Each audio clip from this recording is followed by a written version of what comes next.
ndabasuje cyane mwese amakuru yanyu nizera ko mumeze neza ndabahobeye cyane. Yes, ni Claudine Uwineza nanone. Yes, uyu munsi rero nifuje kubaganiriza ku mujyi wa Trari. Uyu mujyi mubona witwa Trari. Yes, is a Trari. Ni umujyi mwiza cyane wa Ireland, ariko kubera ubu ibihe bya COVID-19 nta bantu bari mu mujyi mu bigaragara. Yose mubona ni amashop, ni amacoffee shop, ni amapubs, utubare niko nabyita, ariko ibintu byose biracyafunze mu bigaragara. Abantu bari kuza hanze gake gakeya, ntabwo baratangira kuza, ariko mu bihe bisanzwe abantu bari urujya n'uruza hano. Ni umujyi mutoya cyane ariko ni umujyi mwiza bawita Trari. So uyu munsi nifuje kubereka uburyo hasa, uburyo hameze, n'uburyo abantu gutangira gusohoka kujya hanze kureba uburyo hasa. Akazuba katangiye kuza, birasa neza cyane. So guys, let's go. It's my turn now. Where is my phone? Uyu ni umujyi wa Trari rero.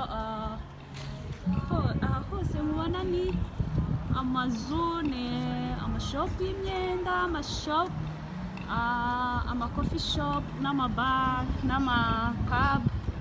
So byose biracyafunze kubera ko kubera coronavirus, ariko abantu baragerageza kuza hanze, baragerageza kuza ku zuba.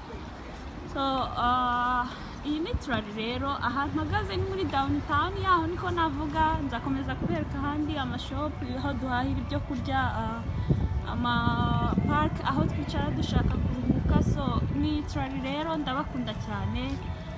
Murakoze gukomeza kunshyigikira, mukomeze gukora subscribe kuri YouTube channel yanjye, like na share.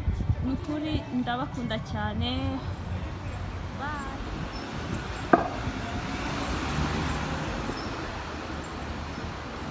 Hose ni umujyi wa Trari. Trari ni umujyi mwiza cyane, munini bishoboka. So abantu batangiye gusohoka, batangiye kwishimira uburyo akazuba kari kuboneka.